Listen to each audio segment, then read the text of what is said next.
Ladies and gentlemen, welcome back to the channel. Now today I'm here to be talking about Dune Awakening. Now I've done a video about this upcoming survival MMO game a few months back now, when we first obviously had the Dune Direct, which was the first live stream from the developers of the game, who are Funcom. You might know them because they made Conan Exiles, and the game obviously piqued my interest because of the IP that it is. It's from the Dune, however you guys and girls want to say it. It's from that storyline, which is obviously an amazing story. The books are incredible. The movies, I really enjoy the movies as well. So of course they've been really pumping. They've been riding the hype because we just had the the new movie not so long ago this year, and the reason for the video from myself today is because we just had the second live stream about 1 hour ago from this, from this time of recording, and they touched upon some more information about the game, and they gave us some more details, and they've also shown us some brand new footage of the character customization. So I'm going to show you that in a moment here, but before we do, like, share and subscribe if you're interested in this game, but MMORPGs and RPGs as a whole. So yeah, so let's get into the character customization.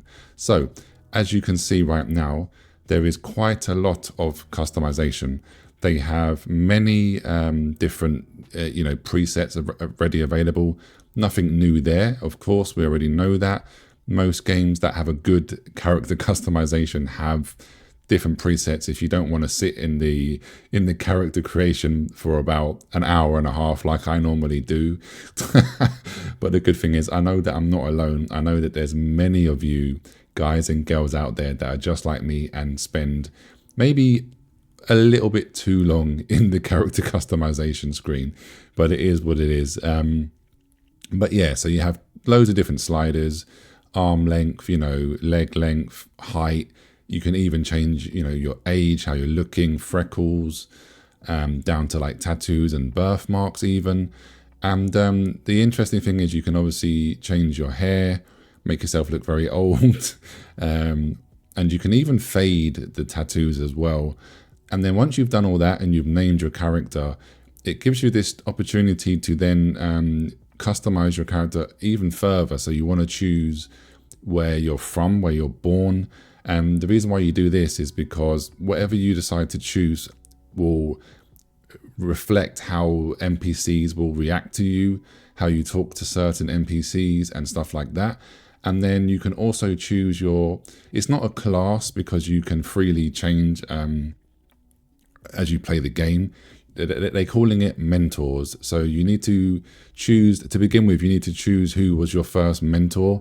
So you get a certain ability, like a recon ability or a deflection ability, stuff like that. But they've said that not to worry, that you've got complete freedom over this. When you play the game, all you have to do is locate a different mentor and you can mix and match. So you don't have to be, you're not locked into, like I said, you're not locked into a class for the whole game. So that's really, really cool to see. And combat wise, there's going to be melee combat, vehicle combat, and also guns. I don't know about magic, actually. I'm not fully sure on that.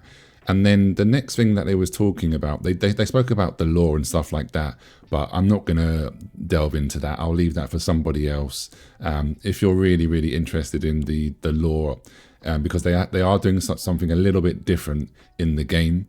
You can check out the full live stream, or you can, of course, go on the website that I'm on right now and delve deeper into that. But basically, they were talking about, she asked him, like, what makes this different from just being a survival game? Where does the MMO element come into it? And what he said is, but basically, this game is a survival game. That is correct. We know that. That's a fact. The MMO element from this game is because you can play with, there's going to be hundreds of players on the map at once. He did say, he touched upon that, it's going to be 500 square kilometers minimum in the main desert area, which is like a PvP area, by the way. But interestingly enough, it's not going to be like a traditional fully open world MMORPG. It's going to be like more like Destiny, Destiny 2, where you have like hubs.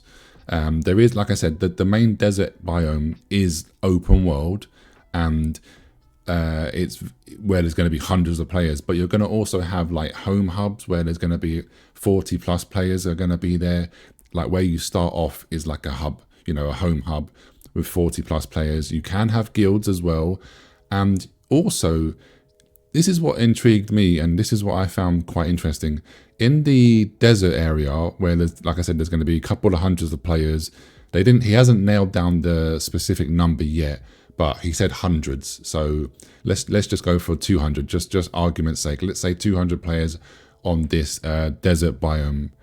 He said that it's going to be connected via different servers. So I might be on server A and you might be on server B, but when we traverse, by the way, you have to actually fly to this place. So when we traverse over to this open world desert area, it doesn't matter what server you're on, we're gonna all be able to be in the same area, and there will be some PvE elements in this area, but this desert zone is predominantly for PvP. It's where we're going to be farming the spice, and it's going to get pretty hectic by the sounds of it. And there's a really cool feature that they have here, which they did touch upon previously, that there's like sandstorms which will happen every week, I believe he said, and it will completely wipe the landscape. So today, for example, the landscape looks like however it is.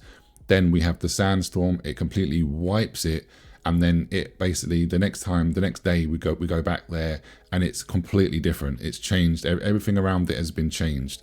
So that's going to be able to allow it to be fresh and unique every time you want to venture there. And don't worry, if you're not heavily into PvP, you don't have to worry. You don't have to venture there.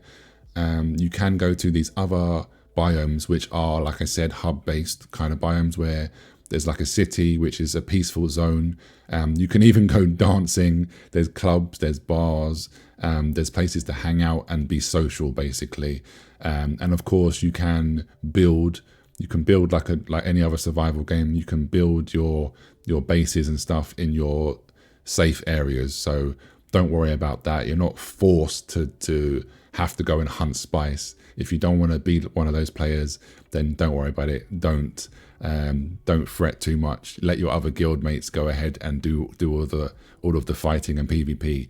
But you bet I'm going to be in the PvP zone. I'm going to be sniping enemies. I'm going to be fighting people, going stealth if possible, and of course keeping my head on a swivel, because of course you can come across the huge sandworms. So yeah, but anyway, that's going to be it for today's video. I just wanted to bring this information to you guys and girls, just to clarify a few things, because I myself wasn't fully aware. I knew they were calling it a survival-based MMO, but I wasn't sure if it was going to be a complete open world survival MMO, or if it was going to be indeed how it is, where it is, like I said, hub-based, but then there is the deep desert, which is an open world biome with hundreds of players, and PvP is enabled. Like I said, the really good thing to me is the fact that you can be on, doesn't matter what server you're on, we will all meet in that one zone. So that's really cool. And by the sounds of it, there's going to be server layering as well. So if the server can't handle said number of players, there's going to be obviously the layering technology there to reduce the lag. So yeah, anyway, like I said, like, share and subscribe. They're currently doing a persistent beta, by the way. So if you're interested, go onto the website. I'll put the link in the description down below. Sign up for the beta. They're keeping the beta running 24/7 now. So if you're lucky to get in, I haven't been able to get in yet myself. It is under NDA, but as soon as there is no NDA, if I can get in, I would of course, bring a video to the channel discussing my thoughts on the actual gameplay. But yeah, take care everybody. Have a beautiful day wherever you are. See you soon. Peace.